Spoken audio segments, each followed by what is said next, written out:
it for the audio, or you can even watch back. Giving players all the props, or put them on blast. We don't give no hot takes, only talk facts. We're giving all our devotion, riding high on this wave of emotion. Going all out, yeah, cause this is our time. No, ain't no stopping us till we reach the finish line. All in, we came here to win. We're gonna give everything. S-I-C-K on the run. S-I-C-K, sick. On fire, we're ready to fight. We'll bring the house down tonight. S-I-C-K on the run. S-I-C-K, sick. Playing on the car ride, play it when you lounge. X and O, you know that we can hold it down. Shout out to my man Sammy, got it off the ground. And to all the listeners tuned in right now, got debates, analysis, and speculation. This is sports talk for the new generation. You know where to find us, got a reputation. Sick podcast, your #1 sports destination. Giving all our devotion, riding high on this wave of emotion. Going all out, yeah, cause this is our time. No, ain't no stopping us till we reach the finish line. All in, we came here to win. We're gonna give everything. S-I-C-K on the run. S-I-C-K, sick. On fire, we're ready to fight. We'll bring the house down tonight. S-I-C-K on the run. S-I-C-K, sick. S-I-C-K is the sickest podcast. Tune in for the audio, or you can even watch back. Giving players all the props, or put them on blast. We don't give no hot takes, only talk back. S-I-C-K, S-I-C-K, S-I-C-K, S-I-C-K, S-I-C-K, S-I-C-K. All in, we came here to win. We're gonna give everything. S-I-C-K on the run. S-I-C-K, sick. S-I-C-K, it's the sickest podcast. Tune in for the audio, or you can even watch back. Giving players all the props, or put them on blast. We don't give no hot takes, only talk facts. We're giving all our devotion, riding high on this wave of emotion. Going all out, yeah, cause this is our time. No, ain't no stopping us till we reach the finish line. All in, we came here to win. We're gonna give everything. S-I-C-K on the run. S-I-C-K, sick. On fire, we're ready to fight. We'll bring the house down tonight. S-I-C-K on the run. S-I-C-K, sick. Playing on the car ride, play it when you lounge. X and O, you know that we can hold it down. Shout out to my man Sammy, got it off the ground. And to all the listeners tuned in right now, got debates, analysis, and speculation. This is sports talk for the new generation. You know where to find us, got a reputation. Sick podcast, your #1 sports destination. Giving all our devotion, riding high on this wave of emotion. Going all out, yeah, cause this is our time. No, ain't no stopping us till we reach the finish line. All in, we came here to win. We're gonna give everything. S-I-C-K on the run. S-I-C-K, sick. On fire, we're ready to fight. We'll bring the house down tonight. S-I-C-K on the run. S-I-C-K, sick. S-I-C-K is the sickest podcast. Tune in for the audio, or you can even watch back. Giving players all the props, or put them on blast. We don't give no hot takes, only talk back. S-I-C-K, S-I-C-K, S-I-C-K, S-I-C-K, S-I-C-K. Turn up your volume. Because you're about to listen to The Sick Podcast. With Tony Marinaro. 55 seconds left in the penalty, a minute and 27 seconds left in regulation time. Boston 4, Montreal 3. Lafleur coming out rather gingerly on the right side. He gives it into Lemaire, back to Lafleur. Oh! The sickest Montreal Canadiens podcast. You're in the ball! Sports entertainment like no other. Rejoint, on lui fait perdre la rondelle, une passe devant. Et c'est le dégagement et ce sera la victoire des Canadiens. Stanley pour les Canadiens. Le 23e de l'histoire. You found the dogs! John, you found the dogs! He found the dogs! And all together, they worked a young team to the top. And now, a 24th Stanley Cup banner will hang from the rafters of the famous Forum in Montreal. The Canadiens win the Stanley Cup! Brought to you by Energy Transportation Group. Driven to be different. La Vida TV. Embrace your true nature. And Playground, your premier gaming destination. It's gonna be sick. Matt Ohayon with you on another Friday evening. Welcome back to me to the Sick Podcast after a week off. It is time for your weekend. That means the Sick Podcast is brought to you by Energy Transportation Group. Energy Transportation Group is a leading full-service logistics provider serving all of North America, driven to be different. Are you looking for the ultimate entertainment destination? Playground is your ticket to nonstop thrills. Experience heart-pumping gaming action and a world-class poker experience. Playground is the 2025 winner of the Fan Choice Best Poker Room at the Global Poker Awards. Indulge your taste buds at our incredible restaurants, then let loose with live music and electrifying DJs. Enjoy unmatched customer service just minutes away from downtown Montreal, right across the Mercier Bridge. Why settle for the ordinary when you could have the extraordinary? Playground. It's all here. Visit playground.ca to discover more. We're also brought to you by Bittt Tibi Beer. Bittt Tibi has launched their new Ultra Lager, a refreshing, thirst-quenching beer, perfect for those hot summer days, with only 90 calories, 2 grams of carbs, and 4% alcohol per can. Available in packs of 6 and 12 in grocery stores and dépanneurs across the province of Quebec. Ultra light and ultra refreshing. And of course, we're brought to you by Betway. Go all the way with Betway and get a free bet up to $200 if your first bet loses. Scan the QR code on the screen or click the link in the details section to create an account and redeem your welcome offer. Offer is available only for new customers. Terms and conditions apply. Offer is not available in Ontario. You must be 18 years or older, and please play responsibly. Okay, we are officially a week into the real off season. Now is the time when really things in the NHL start to slow down, and we're gonna have a big dead period till about I guess the Canadiens golf tournament. We just had development camp, but listen, Kent Hughes and Jeff Gorton said there's still a lot of work to be done for this team. And I think everyone in the city of Montreal and around the NHL knows what one of those things is. So to talk about what that thing might be and the offseason that the Canadiens have had so far, I bring to you one of my favorite guests to have. He is not my usual Friday guest, but coming to us live from South Carolina is Mr. Pierre McGuire. Pierre, how are we doing? I'm doing fantastic, Matt. Nice to visit with you.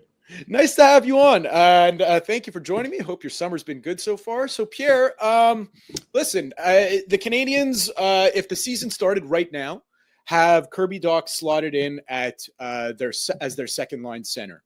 Now, on paper, that's fine if he's plan A. But it seems to me that the Canadiens don't have a plan B right now, or a viable plan B. Is this still something that needs to be shored up before the start of the season? Or do you see this, kind of getting solved in the middle of the season?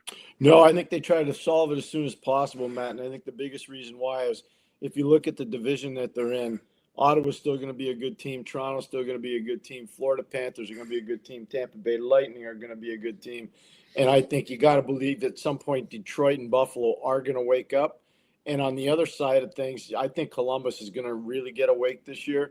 So this is a Eastern Conference right now. If you don't have a good start, it becomes really difficult to try to figure out a playoff spot if you're chasing double digits down by, let's just say, January 1st. The second center position for Montreal is really important. I think they have to address it this summer. They've obviously made their team better. I think Zachary Bolduc's going to be a real good addition to this team. Obviously, Noah Dobson is going to be an outstanding acquisition for this team. They haven't destroyed the infrastructure of their team with any of the moves they've made. So I give them a lot of credit, but they need a second center, and they got to get it done before the season starts.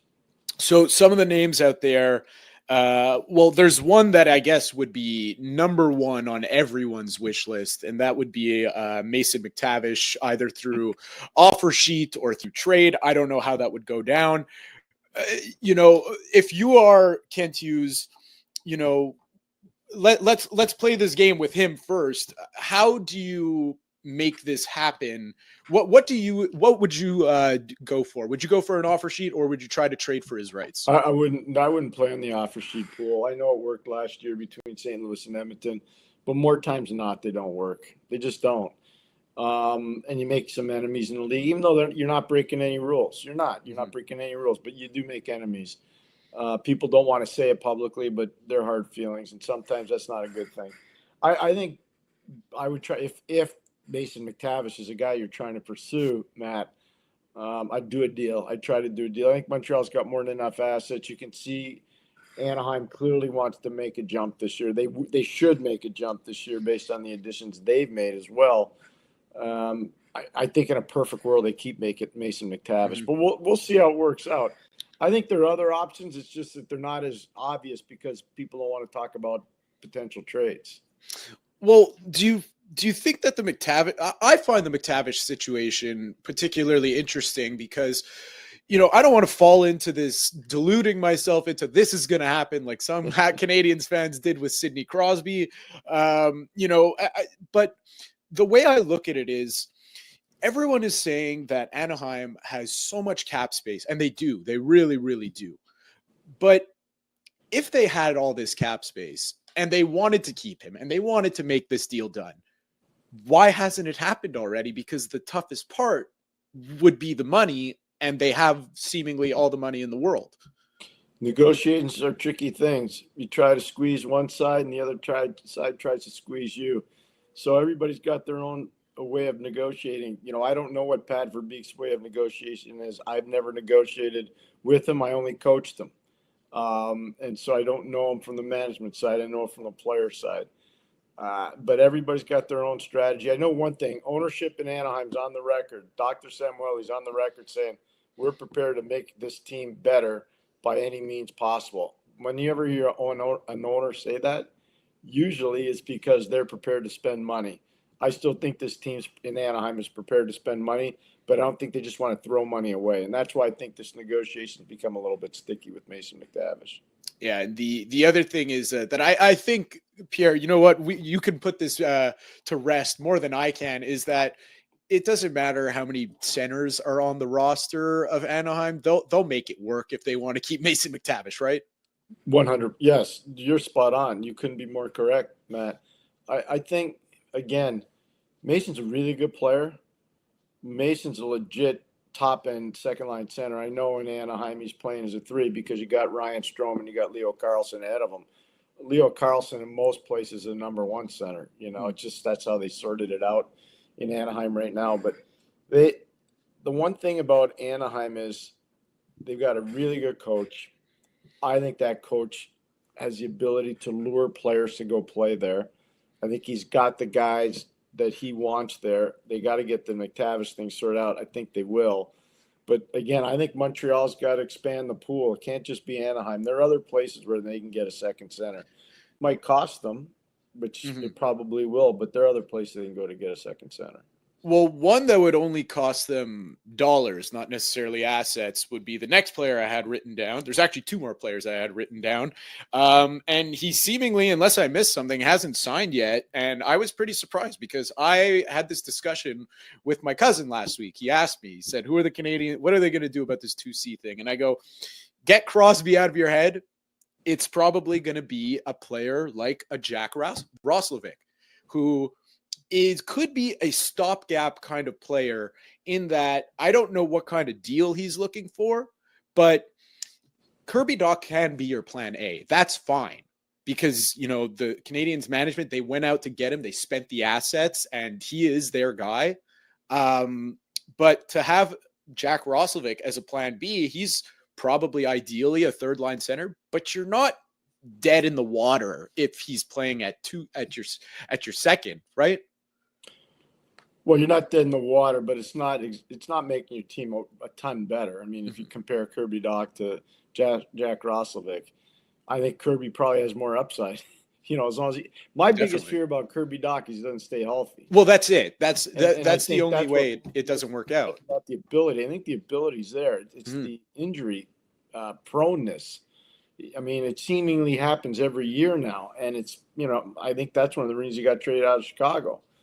So that's my only concern with him in terms of that. But again, Jack would be, a by committee kind of guy. I think there are other directions again they can go that might be better. So we'll see. We'll see. The other part for Montreal too. Let's remember their guys being developed internally. Like Owen Beck's being developed, and I don't know how much people are even considering him being part of the roster this year. But Owen Beck's a good player. Mm-hmm.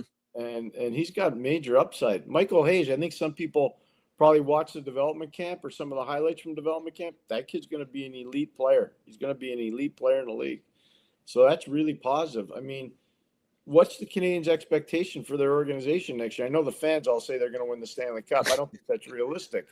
But what's their expectation? I would say for Montreal, Exhibit A is to make the playoffs. Exhibit B is to win a round and get to the second. And then the third year, not next year, the year after, that's when I think they go.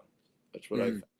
Yeah, I mean, it's interesting because before they made that move for Noah Dobson, if you asked me what the expectations are if they were going into the season, it would be kind of the same as last year. Just be in the mix. Be in the mix because there's so many good teams in the East that it's so tough to just bank on being the best team or being in that top 4, top 5 for wild cards every single year.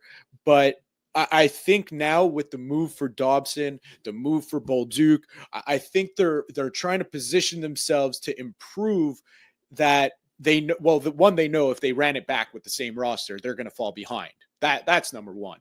But the other thing is now that they've made these moves, I think there's a serious push that it would be to make the playoffs. And I just can't see them going into the season with the center lineup that they do. Because by all accounts, it sounds a little harsh, but if you're going in with what you're going in, and I completely agree with you, that's my whole thing with Kirby Dach is that plan A, he could be plan A because the ability is there. Like you said, it's the injury concern. It kind of seems like you're kind of waving the white flag on the season if you go in with what you have right now. And that's no disrespect to any of the players on the Canadiens behind Nick Suzuki at the center position. But the depth is what'll get you to where you want to be. And, if you can't, the best ability is availability. And they haven't proven that they could be right now. All fair. Really good points. All really fair. Matt, the one thing, too, I think that's important for Canadiens fans to understand is they've got a lot of good stuff, but it's still a lot of the real good stuff is very young still. Mm-hmm. They learned a lot in their playoff series with Washington. I think they learned a lot in terms of how hard they had to push to make the playoffs. So that's going to bode well for the season as long as the team stays healthy.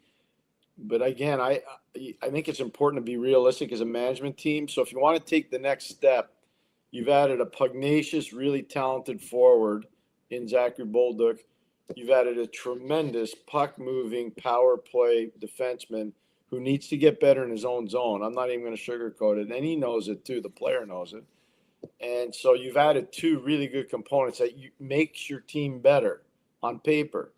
But to take the next step in actual practice on the ice, you need to add one more player. You desperately need to add one more player. And they know that. They know that. The fans might not agree with us, but the management team and the coaching staff, they know that. Mm-hmm. Yeah, and I guess I guess I could try. I know what your answer would be with the last player that I had written down, which was he's trying to make an NHL comeback, is Evgeny Kuznetsov. This one is interesting because I look at it in a him specifically. I look in a Demidov kind of lens in that I think if Kuznetsov came, yes, he had his troubles in the NHL, with Washington, but if he came with this group and he really was committed to making a comeback with this group and this coach and the standard that they set for each other and the way that this team plays for each other, I think he would fall in line with the rest of the group. And I think he would be a great person to have around Ivan Demidov. I really do, just in terms of making him feel more comfortable in the city for the full 82-game season. I don't know what you think about that. I don't agree with the last part. He doesn't know much about Montreal. He played in Washington, Carolina. Right. So that stuff, that's window dressing. As a coach, I don't care about that. I can find some really high caliber people in Montreal that can make Ivan Demidov's life in Montreal pretty good. So I'm not worried about Kuznetsov doing that. He was a very, I will agree with you on this. He was a really good player in his prime. He was really good. Mm-hmm. I did a lot of his biggest games. Those Washington-Pittsburgh games, he was so dynamic. He was phenomenal. He and Nick Backstrom were double trouble. It reminded me a lot of Fedorov and Yzerman in Detroit when those guys were really good. I mean, those two centermen in Washington were really, really special. And then if you added Lars Eller into the mix, I mean, then it became unbelievable. Like Washington's depth at center was so good. Mm-hmm. And it really made a difference in a lot of their games. When they won the Stanley Cup in 2018, they won because of center ice depth. They really did. I mean, Ovechkin was good and Karlsson was good. And, they had a lot of good players. But they really took the extra step against a lot of teams because their centermen were so much better than the other teams for. I just don't know if Kuznetsov has that left in his game.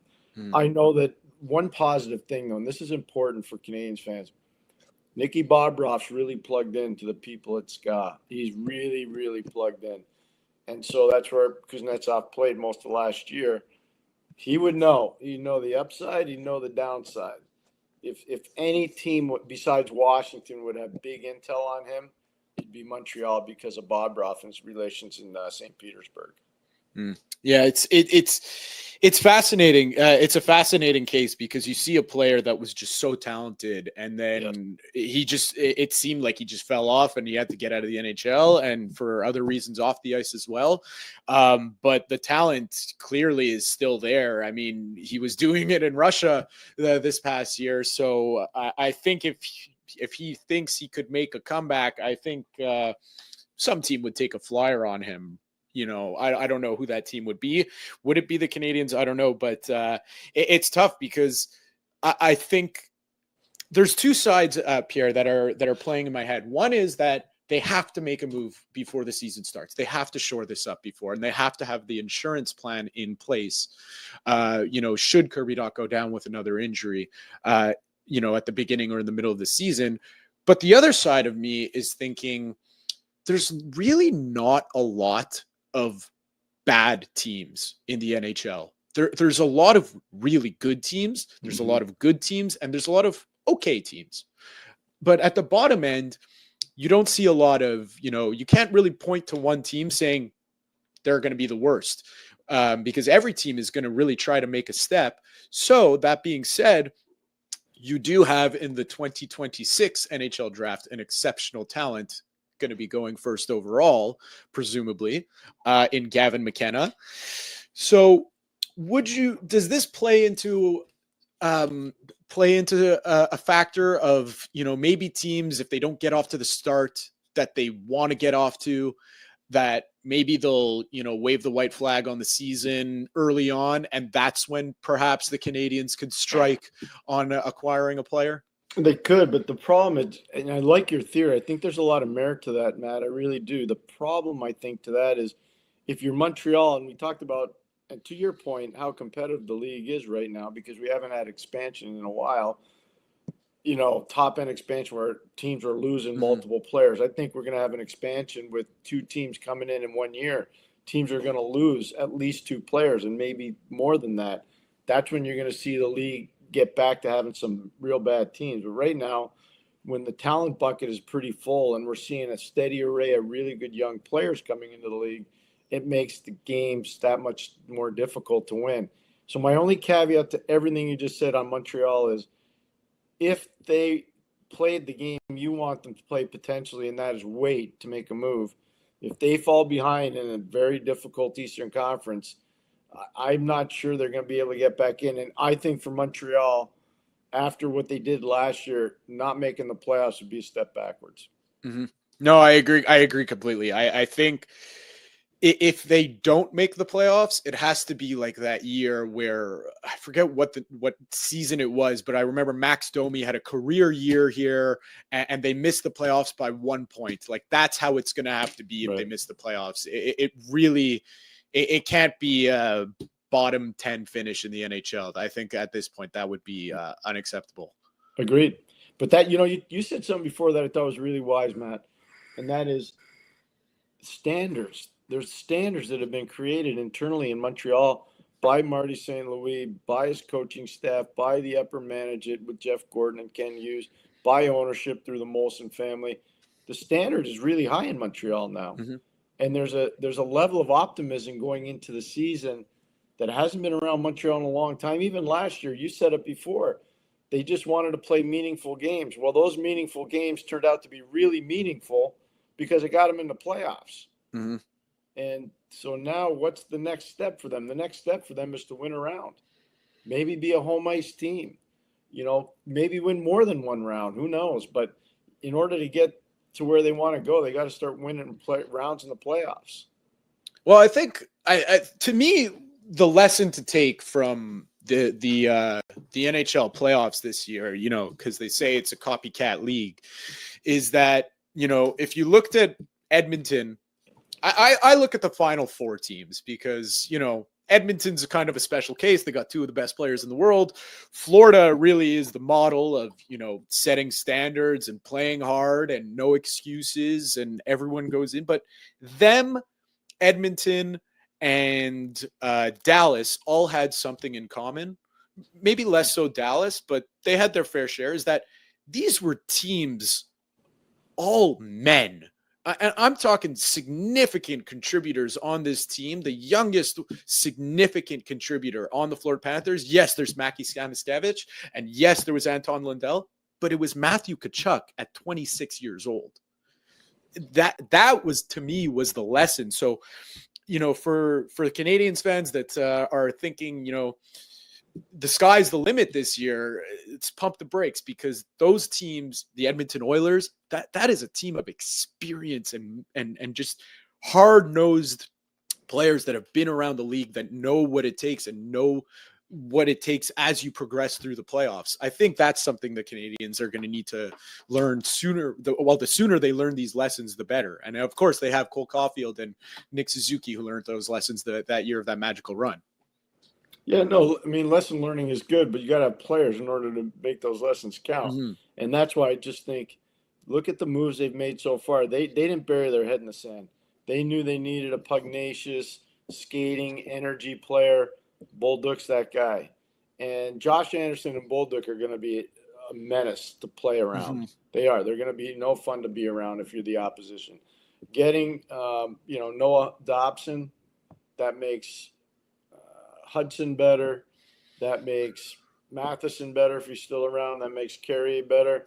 That makes everybody on the back end better, because this guy can handle minutes. He can move the puck. They're not going to be an easy team to forecheck, talking about Montreal. And so I think management's understood, look, we needed to make our team better to compete, but they know they need one more piece to the puzzle. They know they do. Now they just got to do it. They just got to find it and do it. So, I mean, it's of course a lot easier said than done, because it would have been done already. But it's a weird year in the NHL. I find so many teams are looking for that second line center. Like we talked about Mason McTavish and the possibility of, you wouldn't do it of going towards an offer sheet route, but if one GM said, to hell with all the relationships and to hell with Anaheim, I'm going to go offer sheet, the team that would do it would probably be Carolina. They've got cap space. They need center depth. There's a lot of teams in the NHL that are looking for a second line center. It's just really, really an odd year. And I think, Kent Hughes and Jeff Gordon, they're going to have to get creative. They haven't made a bad move yet. But I really feel like they're almost in between a rock and a hard place, in that, okay, there's not really that many second line centers available. And if you are going to get one through trade, you're probably going to pay a pretty penny. I would agree. And they don't, and historically showing they don't want to do that. No, but I would agree. I mean, people say, well, what'd they pay to get Dobson? They paid 2 first-round picks. Mm-hmm. Like they paid. That was a price. They had to pay a price to get an experienced player, especially a player that maxed out on term, which is obviously good for them. Bolduc was a different story, but I like what Jimmy Montgomery said, because Jimmy's right. I was working for Ottawa at the time when Mayu was eligible to be drafted, and we did a lot of deep background research on him, obviously because there had been some issues off the ice with him, and we as an organization at that time weren't comfortable drafting him.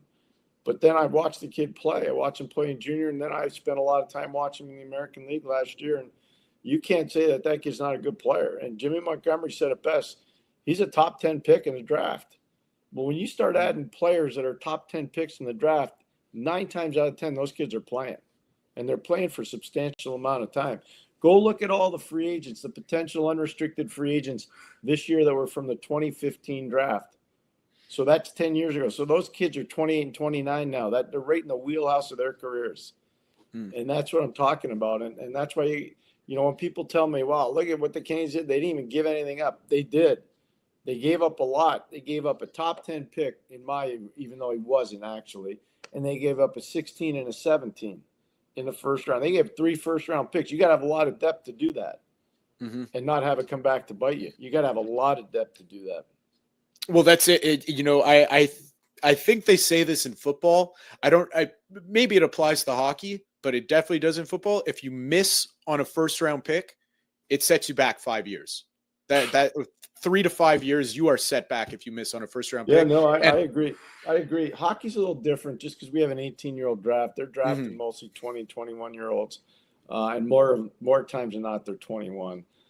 But our draft's different. There's no question.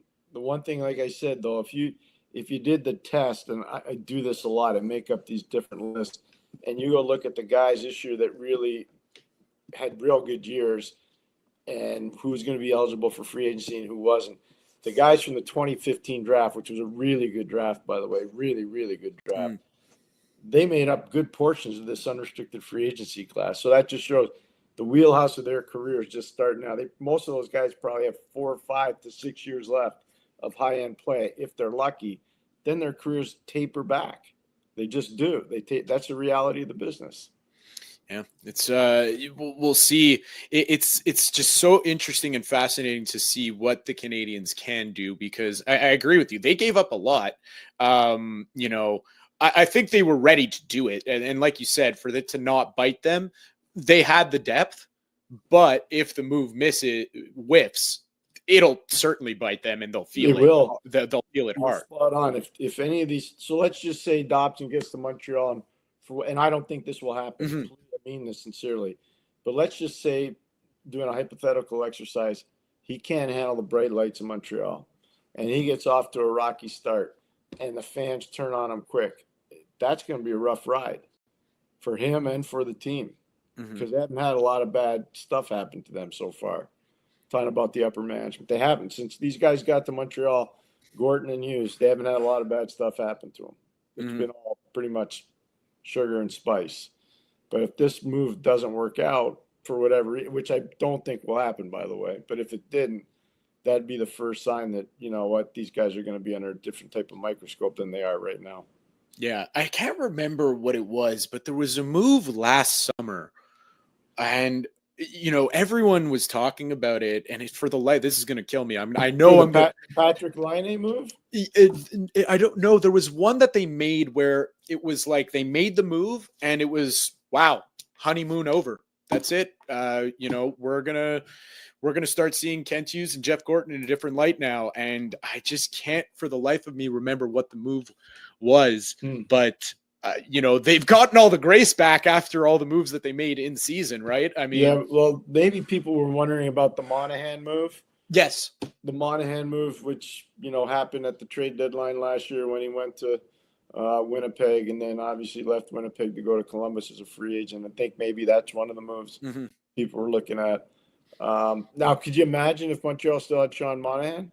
They don't have to worry about addressing the second center position. So that's just. But then reality. if they have Sean Monahan, though, they presumably don't have Noah Dobson, right? Because that was one of the two first picks. So there's a trade off one side, there's a trade off on the other side. But I look at these guys have done magnificent work. The front office group, it's not just the GM and the president of hockey operations. The scouting staff's done a spectacular job. They make players better in the American League. They make players better at the NHL level. It's really been tremendous to watch them work. I'm really happy for the fans in Montreal. Yeah, and you know what? The biggest credit I give to them was that they saw probably that, wow, improving our second line center position. Everybody is trying to do that this year. We cannot go all in on this. We have all these assets. We need to start looking at different avenues. Some people in the rumor were throwing around Jason Robertson. He's not a centerman. So, but no, just as a different avenue to improve the team as a player who could drive play on the team. And then I threw out the name Noah Dobson way back when and made me look like a genius for 30 seconds. And then I really give credit to the team, to the management team, saying, okay, we really need to improve second line center, but there are other places on this team that we also need to improve.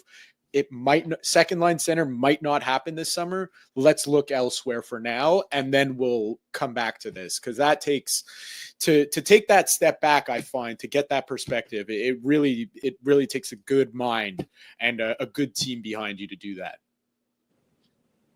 Yeah, we're going to see. Again, I think if you're a fan of the team, though, you're excited about where the team's at. How could you not be? I'd be really excited. Yeah, how could you not be? I mean, so just in wrapping up, with the Dobson, Bolduc, even with the, I thought the move of Capo Kakinen, I thought that was a great move. You're going to take a lot of pressure off of Dobesh or Fowler, and you have a backup for whoever, will it be Montembeault and Dobesh with the big club, and then Fowler and Kakinen with the AHL team. Well, whatever. I want to add one thing. You got to be careful when you do that stuff, because remember, Kakinen requires waivers to be sent down. Mm-hmm. So Dobesh doesn't. So there can be a waiver issue, and that's something you got to pay attention to when you're throwing it. I don't think they brought Capo Kakinen in to be an American League goalie. I think they brought him in to be on the NHL roster, because I think if they put him on waivers, he gets picked up. So then it's an even better move, because you have a solid backup who played some good minutes. I mean, he played with Florida's AHL team last year. He looked incredible in the conference finals against Laval. I watched all the games in the American League, and he had a tremendous run. He had a really good run. So I really, really like that move. Sammy Blais will be a good fourth liner, or even an AHL guy for them. And he's coming off a championship. That's right. He was a big part of that team in Abbotsford. Yes. So just all these moves were really, really good. And, even if the Canadiens don't make another move, I think we could safely say this has been a pretty successful offseason for the Canadiens. It had no question. This has been a tremendous 12-month run for the Canadiens. It really has been. It started long before that, but until you see it working out practically, you can't say it's been successful. But so far, it's been amazingly successful. And credit is owed to everybody involved in hockey operations and at the ownership level of the Montreal Canadiens. So if the future's bright, to take the next step, though, I will continually repeat it like everybody else. You've got to address the second center position. I think they do too. It's just a matter of they're a very opportunistic team. The Canadiens are, and especially their management team. And I think they're going to try to find the perfect moment to strike, and we'll see. I mean, they still got to shed salary, right? They still got moves to make, because they got to get under the cap before the season starts. Yeah, you got that is plenty of time. And there are going to be some teams that are going to need some bad contracts to get to the floor, or because the outcome, and again, I don't know how much people talk about this. If you don't get to the floor, you don't get to participate in the revenue sharing scheme of the National Hockey League. And that's painful. Because if you're not getting to the floor, your owner's going to lose a whack of money. Yeah. Oh, wow. I can't even remember. Was there the last time a team didn't even make it to the I don't think there has been. Yeah. Wow. Yeah, so they're maybe come September, whatever the date is. It's in September, the start of the official start of the season. Teams might be knocking on the door for that Carey Price contract. That's what I mean. Montreal's got some contracts they can move, and that's obviously Carey's one of them. I think everybody knows that. There've been some big contracts over time. People don't even realize some of these guys are, tremendous players, and they ended up retiring on teams they'll never play a game for. They'll just get a paycheck from. It's pretty amazing. So we'll see what the Canadiens do. Pierre, I hope to have you when the Canadiens get their second line center, because wouldn't that I'll come on with you anytime, Matt. It's been my pleasure. Thank you very much. Pierre, thank you very much. Happy 4th of July. Enjoy your weekend, and we'll talk to you soon. Thanks a lot. I really appreciate it. Take care, everybody. That was Pierre McGuire. I'm Matt Ohayon for producer Shane. Thank you very much. We'll catch you next time. And that's a wrap. Hope you don't miss us too much until next time. Follow the Sick Podcast with Tony Marinaro on YouTube, Instagram, Facebook, Google Play, and Apple Podcasts. The Sick Podcast is brought to you by Energy Transportation Group, driven to be different. LaVie.tv. Embrace your true nature. And Playground, your premier gaming destination.